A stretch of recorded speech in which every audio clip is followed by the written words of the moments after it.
시청자 여러분 안녕하십니까. 지금부터 전학현의 안보정론을 시작하겠습니다. 여러분들 이제 김건희 여사 이 행보가 상당히 좀 광폭 행보로 이어지고 있다, 이런 말씀은 이제 많이 들으셨을 테고요. 저도 여러분들께 그 광폭 행보 좀 자세하게 말씀을 드린 바 있는데, 이와 관련해서 이인석 대표가요 최근에 라디오에 출연해서 한 것들을 보면은 선거 과정에서부터 김 여사 행보는 오히려 대중적으로 상당히 이제 많이 노출되면 노출될수록 더 호감을 가질 것이다 라고 얘기해 왔고, 그리고 지금까지 이제 부정적으로 묘사됐던 것보다는 본인의 전문성을 살려서 활동할 수 있는 분야들이 많았으면 좋겠다라는 얘기를 해 왔다고 이제 다시 한번 밝히고 있어요. 그러면서 이러한 이 전문성을 살리는 컨셉트에 맞춰서 김건희 여사가 활동한다면 큰 문제도 없을 것이고, 다만 이 공약상으로 이 폐지를 약속했기 때문에 제2 부속실을 다시 살려내는 거, 이거는 어렵겠지만은, 그렇다고 해서 이 공적인 지원을 전혀 하지 않을 수는 없는 것 아니겠느냐.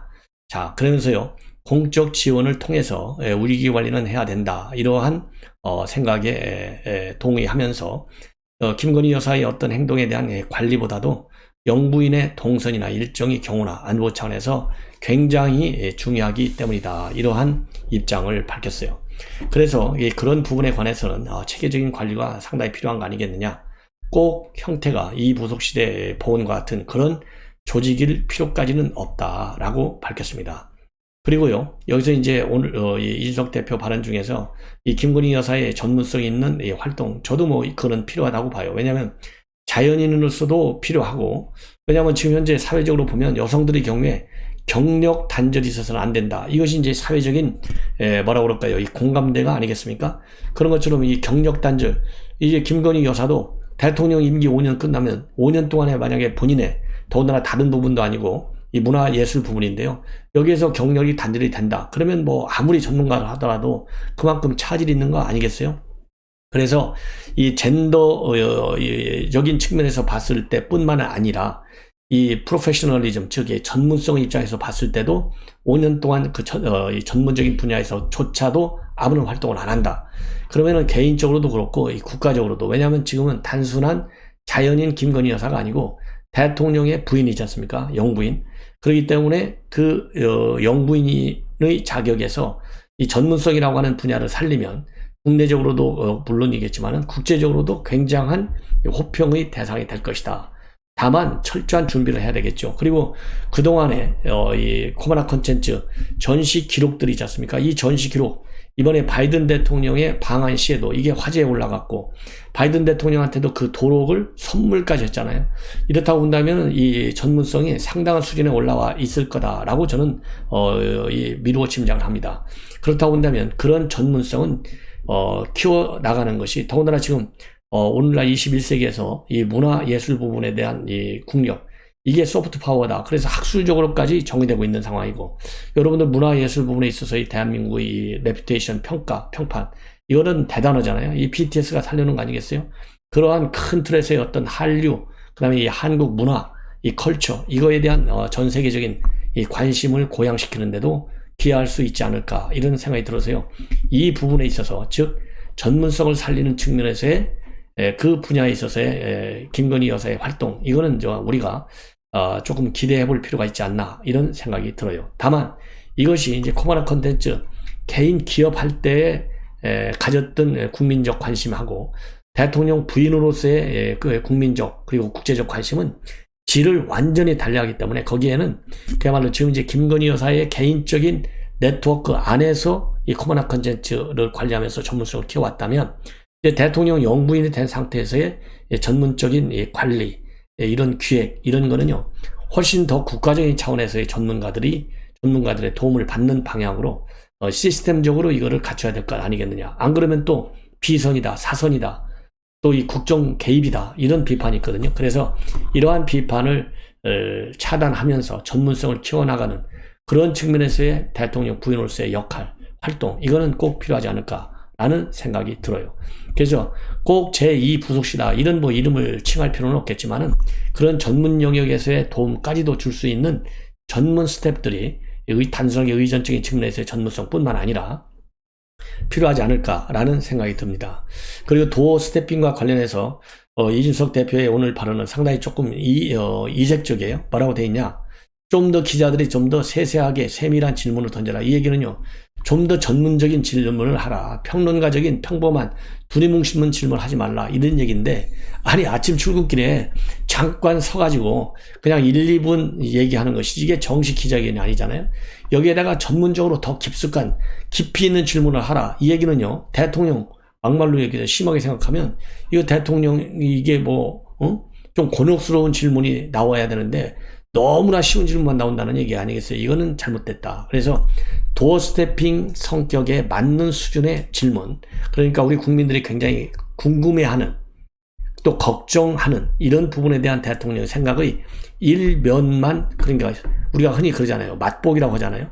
이 맛보기 플러스 사안에 대해서는 조금 깊숙이 들어갈 수도 있는 지금 형태의 도어 스태핑.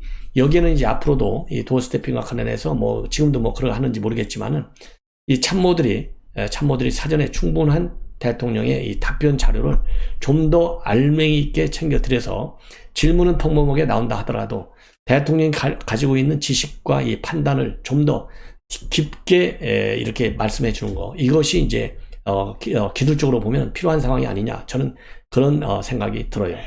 그래서 이준석 대표가 오늘 얘기를 한 걸 보면, 저도 언론인들과 항상 백브리핑 이런 식으로 소통을 하지만 질문의 세밀도나 이런 게 높아질수록 준비하는 사람도 긴장도를 가지고 준비한다. 그런데 지금은 보면 평론에 해당되는 것들을 물어보는 것들이 있다. 이것에 대해서 어떻게 생각하시는가, 이런 것들보다는 더 고난이도의 질문을 준비했을 때 대통령께서 긴장감을 느끼면서 더욱 더 의미 있는 국가정책에 대한 홍보나 이런 게 되지 않을까 생각한다. 그래서 저는요, 이 도어 스태핑의 진정한 의미, 이것이 뭔지를 이준석 대표가 지금 헷갈리고 있는 거 아니냐. 본인이 방송에 나와서 20분, 30분, 1시간씩 토론하는 거하고 아침에 잠깐 1, 2분간 길어봐야 한 2, 3, 4분간 얘기하는 거는 근본적으로 다르다. 그래서요, 국가 정책을 홍보한다? 이거 1, 2분 가지고 어떻게 국가 정책 홍보해요? 대통령이 도어 스태핑을 통해서 방향성을 제시해주고 개략적으로 틀을 국민에게 보여주면 그 내부의 컨텐츠, 홍보적인 차원이 됐든 간에 국민의 또 이 공감대 부분이 됐든 이 부분에 대해서는 참모들이 예하 관련 부처가 나서야 된다. 그래서 이 대통령과 말하자면 하모니를 이루는 시너지 효과를 내는 방법으로 나가야 되는 것이 중요한 정책은. 이거를 도어 스태핑을 통해서 어려운 질문을 해라, 고난도 질문해라, 이거 대통령 물매기는 거나 마찬가지예요. 이거는 적절치 않다. 이런 부분만 보더라도요, 이준석 대표는 여전히 역시 패널 정치의 한계, 패널 정치의 속성을 벗어나지 못하는 측면이 많다. 그렇게 저는 생각이 듭니다. 자, 이번에는요, 이제 천공 스님과 관련된 보도를 말씀을 드리겠는데, 자, 지금 김건희 여사 최근에 거의 매일 중요한 일정을 소화하고 있고, 지금까지 별 탈 없이 잘 하는 것 같아요. 이제 그러다 보니까, 이 천공 스님이, 지난번 이제 한미 정상회담이 있지 않습니까? 그런데, 이 한미 정상회담의 성과라는 제목의 유튜브 강의를 한 것이 뒤늦게 언론에 지금 많이 보도가 되고 있습니다. 여기에서 이제 영부인 역할론을 굉장히 강조했는데요. 이 김건희 여사, 이 영부인의 활동이 좀 더 바빠져야 되겠다, 국내외적으로. 그래서 대통령 부인은 이제 밖에서도 굉장히 중요한 역할을 한 것이 아니겠느냐. 그러한 좋은 큰 역할, 이런 것들이 결국은 국가 이익에도 도움이 된다, 이런 취지의 방송을 했어요. 그래서 이 내용을 여러분께 말씀을 드리면, 우리나라 영부인의 역할이 엄청나게 중요한 때인데 세계의 영부인은 외롭고 대통령 뒤에 붙어 다니는 사람이 되고 있고, 영부인들이 자기 일을 찾아야 할 때가 왔다. 그러면서요, 대한민국 영부인은 세계의 영부인들과 교류를 할 수 있고, 또 영부인은 왜 해외에 나갈 때만 따라가서 악수를 해야 하냐. 영부인이 바빠야 되고 그것이 바로 국익에 엄청난 길을 열어준다라고 이 의견을 얘기하고 있어요. 그러면서 지금 아무리 세계가 남자들이 대통령을 한다고 하지만 그 나라 안에서 정치는 영부인이 하는 것인데 이것은 굉장히 중요한 것이고, 그래서 영부인들끼리 가까워지면 대한민국 그 나라와 가까워질 수 있다, 이렇게 발표했는데요. 오늘 이제 천공 스님의 이러한 의견 내용을 보면 우리가 평범하게 생각할 수 있는 수준의 영부인의 역할과 그 다음에 이제 기대 효과를 언급한 것 같아요. 특별하게 새롭게 논평하는 부분은 없는데, 다만 당연한 것은 이제 대통령 부인, 지난번에 이제 김정숙 여사가 특히 해외 정상회담할 때 김정숙 여사가 설치고 돌아다녀가지고 그리고 은밀하게 비밀리에 그야말로 소풍 다니듯이 관광하듯이 다녀서 대통령 해외 정상회담에 동반 수행하는 대통령 부인의 역할에 대해서요 부정적 시각이 굉장히 많아요. 그러다 보니까 이제 김건희 여사의 이번 통달아 이제 이달 말이면 나토 정상회담에 참여하는데 제가 보기에는 그 정상회담이 김건희 여사의 첫 번째 외유가 되지 않을까 저도 이제 짐작을 합니다. 그래서 그러한 부정적 측면을 불식하는 그리고 긍정적 측면을 더 확대 발전시키는 측면에서 이번 첫 해외 이제 정상회담에 동행을 할 경우에 대통령실에서 철저한 준비 작업이 필요하지 않을까. 그래서 천공 스님이 얘기한 대로 영부인의 대외적인 활동 굉장히 중요하다. 그래서 반드시 생산적인 측면으로 김정숙 여사가 만들어 놓은 부정적 이미지의 판을 완전히 물갈이해야 될 것 아니겠느냐. 그러한 생각이 듭니다. 이번에는요 윤석열 자택 앞에서 서울소리 백은종 계속해서 시위를 하고 있는데요. 이 서울소리가 유튜브 측에서요 폐지시켰어요. 폭파. 그런데 그러다 보니까 이제 백은종 씨가 제2의 대체 유튜브를 만들었다라고 해서 광고 방송을 했는데요. 결국은 이 제2 유튜브 그러니까 우회 유튜브 방송도 결국은 폭파됐습니다. 이 폭파됐는데 이유는요 지난번과 똑같아요. 이 특허권 위반이다. 이런 저작권 제3자의 저작권 침해 신고 때문에 계정이 해지됐다. 이런 공지가 뜨고 있다고 하는데요. 이 저작권 침해 신고 여기 서울소리에서 정말 뭐라 그럴까요? 욕설도 많이 하고 이러다 보니까 여러분들 아시다시피 욕설 같은 거 또 이 품격에 맞지 않은 용어 같은 거 쓰면요. 이 방송 노란 딱지가 붙어요. 그 정도로 유튜브에서의 단속이 철저한데 이번 시위와 직접 관련된 원인 때문에 이렇게 우회 방송까지도 차단된 것이 아니냐. 그래서 이 우회 방송 가짜뉴스 고발 암행어사 TV인데요. 이름도 참 너무 깁니다. 이 이름이 길다. 이 소리는요. 뭔가 좀 석연치 않다는 거 아니겠습니까? 자, 그래서 이제 백은종 이 서울소리 대표 결국은 이제 법의 심판을 받을 수밖에 없는 코너로 몰리고 있는 것이 아니냐. 이렇게 생각이 듭니다. 자, 이번에는요. 이 조선일보에서 단독으로 보도하고 있는 내용인데 지금 이대준 씨의 부인이 결국은 최근에 말이죠. 실명으로 인터뷰도 하고 나섰어요. 자, 그런데 지금 조선일보와의 인터뷰를 통해서 밝힌 내용을 보면 전 문재인 정권이죠. 세월호는 9번씩이나 조사했는데 도대체 뭐라고 그럴까요? 본인 남편이 사건 제대로 수사 한번 해봤느냐? 그래서 이 민주당이 하는 걸 보면 꼭 북한 편과 같다. 이렇게 이제 억울한 심정을 토로하고 있어요. 더군다나 지금 민주당에서는요, 우상호 비대위원장이 이거 색깔론까지 제기하고 있고, 그 다음에 서른 같은 경우는 뭐라고 돼 있어요? 이거 아무것도 안 한 거 가지고 이거 무엇하는 짓이냐라고까지 폄하하고 나섰고 비판하고 나섰지 않습니까? 그래서 여론이 굉장히 안 좋아요. 이러한 상황에서 이 부인이 얘기한 거 도대체 세월호 사건과 비교해가지고 정말 사고가 처음 났을 때부터 대한민국 국민이 아닌 북한 편에 서 있다는 느낌을 받았고 이 사람들은 전부 양심도 없는 사람이다. 그래서 문재인 정부에 대해서요. 세월호 조사를 9번 진행하는 동안에 남편은 제대로 수사 한 번 안 했다. 이렇게 섭섭함을 토로하고 있어요. 그러면서요. 똑같이 소중한 목숨인데 어떻게 그렇게 선택적으로 말할 수 있냐? 이렇게 비판을 하고 있습니다. 그리고 우상호 위원장이 얘기한 민생이 더 중요하다. 이 말과 관련해서 민생이 물론 중요하지만 국민 없는 국가가 어디가 있냐?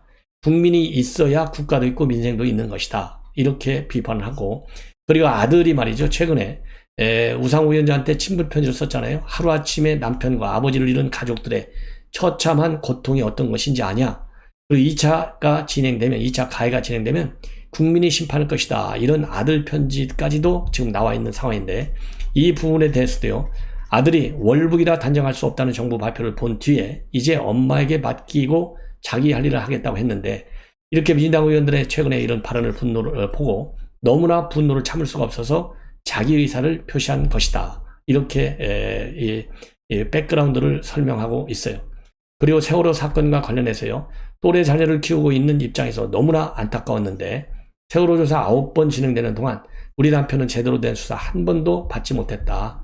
똑같이 소중한 목숨이고 북한이라는 적대 국가로 인해 발생한 사고였는데 굉장히 참 선호다. 그리고 특히 문재인 전 대통령이 국민의 충마 앞에서 이렇게 선택적으로 행동했다는 거, 이거는 정말 문제가 많다라는 점을 우회적으로 점잖게 지적한 것 같습니다.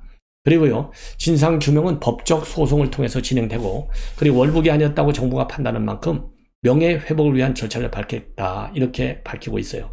그래서 지금 이제 이대준 씨 신분이 이제 단순한 실종자가 아니고 사망자로 바뀌었잖아요. 그래서 유족 측에서는요, 해수부 장관을 만나서 순직 신청을 하겠다라는 입장을 밝히고 있습니다. 그리고 이제 군 특수첩보와 관련해서 민주당에서 그때 감청을 다 들었다는 것도 아니고 기록을 봤다는 건데 도대체 믿을 수가 없다. 그래서 관계자 입회하에 유족들이 직접 듣게 해달라. 그게 진행이 안 되면 어떤 것도 해도 될 수 없는 것 아니냐. 이렇게 지금 촉구를 하고 있습니다. 제가 보기에는요, 이번에 이제 이대준 씨의 부인의 이러한 이 발언들, 또 실명 인터뷰 내용들을 보면 우리 국민들이 분노하고 있는 대목하고요, 똑같은 그러한 분노를 느끼고 있습니다. 그래서 다행히 윤석열 정부가 1차적으로 이제 월북이 아니다라는 이 입장을 밝혔고 결론을 내렸는데요. 그 결론에 부합되는, 그리고 문재인 정권이 그야말로 이제 정권 안보적인 측면에서 오로지 북한과의 김정은의 대화에 모든 것을 명운을 걸어놨잖아요. 정권의 운을.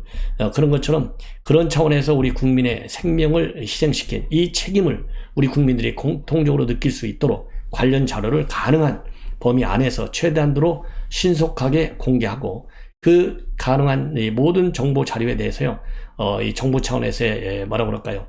특별한 또 평가도 다뤄주면 우리 국민들이 이 사건을 이해하는데, 그리고 문재인 정권의 잘못된 속성을 이해하는데 상당한 도움이 되리라. 이렇게 저는 판단이 됩니다. 이번에는 이제 역시 고민정 참 대단한 사람이에요. 전대 출마할 것 같아요, 제가 보니까. 그래서 오늘 YTN 뉴스에 나와가지고요, 직접 나왔습니다. 지금 세대교체에 나오는데 나이나 숫자 가지고 무슨 이런 얘기 하는 거 나도 동의는 하지 않는다. 그런데 시대적 흐름을 보면 세대교체도, 그리고 새로운 접근법도 민주당에게는 필요하다. 그래서 본인이 전당대회 대표로 나와달라는 얘기를 여기저기서 많이 듣고 있고 고민 중에 있다. 이러한 입장을 밝혔는데요. 이 얘기를 보면 이걸 보고서 이제 여론의 이 반향을 떠보는 것 같아요. 그러면 왜 고민정 의원이 이렇게까지 나왔겠느냐? 제가 보기에는요, 박지원 비대위원장의 영향이 아닌가 싶어요. 왜냐하면 박지원 위원장이 지금 상당히 민주당 팬덤 정치를 없애야 되겠다라는 등등, 그리고 이제 청하고 이번에 이제 중징계를 받았는데 이런 것도 박지원 위원장이 굉장히 앞장섰지 않습니까? 그래서 모든 것이 지금 박지원 쪽으로 지금 흘러가고 있어요. 그러니까 박지원은 친명에서 시작됐는데, 왜냐하면 이재명이가 추천했으니까 사실상의 반명 노선을 걷고 있는 거나 마찬가지예요. 그러니까 개딸들이 나서서 지금 난리를 치잖아요. 그렇다 보면 개딸들이 지지할 수 있는 젊은 세대가 없다 이 말이에요. 그래서 말하자면 비어있는 공간을 고민정 본인이 치고 들어가가지고 이 박지원의 지지세를 차단시켜서 박지원을 고립시키려고 하는 것이 아니겠느냐. 왜냐하면 지금 박지원의 주장과 이런 이 마인드가 이 젊은 세대들을 중심으로 해서 굉장한 많은 공감을 받고 있는 거 아니겠습니까? 그래서 그것이 집결이 되면 민주당이 재건하는데, 민주당이 다시 살아나는데 굉장한 장악이 된다. 이렇게 내부적으로 말하자면 친문 쪽에서 판단한 것이 아니겠느냐. 왜냐하면 친문은 철저하게 반명이지 않습니까? 그래서 이 친문 쪽 대표 인물 중에 하나로 2030 세대, 그래서 고민정이가 나서는 것이 아니겠느냐, 이렇게 판단이 드는데요.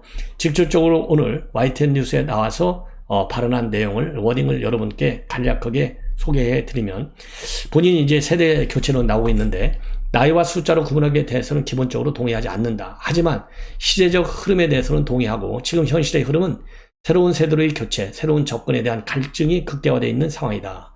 민주당은 전당대회를 통해서 바뀐 모습을 보여줘야 하는데, 그러기 위해서는 가장 첫 번째는 결국 사람 교체일 수밖에 없기 때문에 구체적인 이야기가 나온 것 같고, 또 출마 권유를 받은 것과 관련해서 시인을 하고 있어요. 나이와 세대가 97그룹에 속하기 때문에 많은 이야기를 듣고 있다. 그리고 출마 여부에 대해서는 계속 고민을 하고 있고, 원래 민주당을 기억하고 가슴 뜨겁게 생각하는데 지금 민주당은 그때와는 다른 모습이 많아서 그 모습을 다시 찾고 싶은 생각이 많이 든다. 이렇게 얘기하고 있어요. 그리고 청와국 의원의 이런 징계와 관련해서 윤리위에서 무엇을 갖고 그렇게 판단을 내렸는지, 그게 짤짤인지 아니면은 디귿자로 시작되는 것인지 가장 논란의 소지가 있는 부분인데, 저는 거기에 대해서 접근할 권한도 없고 판단할 위치에 있지도 않아서 지금으로서는 윤리 결정이 그렇구나 하고 상황을 보고 있는 것밖에 없다. 이렇게 밝혔습니다. 그리고 박지원 위원장이 말이죠. 엄벌을 요구했지 않습니까? 윤리위 심판이 열리기 직전에 이 문제와 관련해서 저희 위원장은 아니기 때문에 개인으로서 의견을 밝힐 수 있지만 너무 과도하게 언론에서 사안을 묶어가는 게 아니냐. 언론 핑계를 대고 있어요. 그러면서 박지원 비대위원장도 비판하고 있습니다. 박지원 위원장 의도와는 다르게 여러 가지 정치적 해석이 이루어질 수밖에 없는데 본인의 위치는 아무것도 아니고 일반 국민으로 돌아갔기 때문에 훨씬 자유롭게 이야기할 수 있다는 생각으로 말할 수 있겠지만 정치권에서는 그렇게 바라보지 않는다. 그러니까 조금 더 신중한 행보나 답이 필요할 수밖에 없을 것 같다. 이렇게 밝히고 있는데요. 자, 제가 여러분께 모두에서 먼저 결론을 내려서 말씀을 드린 것처럼 박지원 비대위원장을 일단 비판하고 있다는 점. 그리고 이 97그룹에 속하기 때문에 민주당 그러니까 이 지지층으로부터 많은 권고를 받고 있다는 점. 그리고 지금의 민주당은 본인이 생각했던 과거의 민주당과는 너무나 다르기 때문에 이거를 개혁할 필요가 있고 이 개혁의 말하자면 그 주체는 내가 될 수 있다. 이런 자신을 피력하고 있는 점. 이런 점이 상당히 좀 우리가 이 관심 포인트가 될 수밖에 없고 이런 걸로 본다면 일단 당대표 출마 가능성은 친문 대표 주자로서 충분하지 않을까라고 판단이 듭니다. 참 가관이 되는 것이죠. 자, 이렇게 해서 이 고민정이 어떻게 가는지 한번 지켜보도록 하겠습니다. 민주당도요, 이렇게 되면 갈 때까지 가는 것 같아요. 그리고 이런 것들이 결국은 이 고민정 출마한다는 얘기는요, 이재명의 당대표 출마를 물 건너가 가는 하나의 큰 폭탄이 된다라고 저는 판단이 됩니다. 시청자 여러분, 이것으로 오늘 제 방송을 마치겠습니다. 대단히 고맙습니다.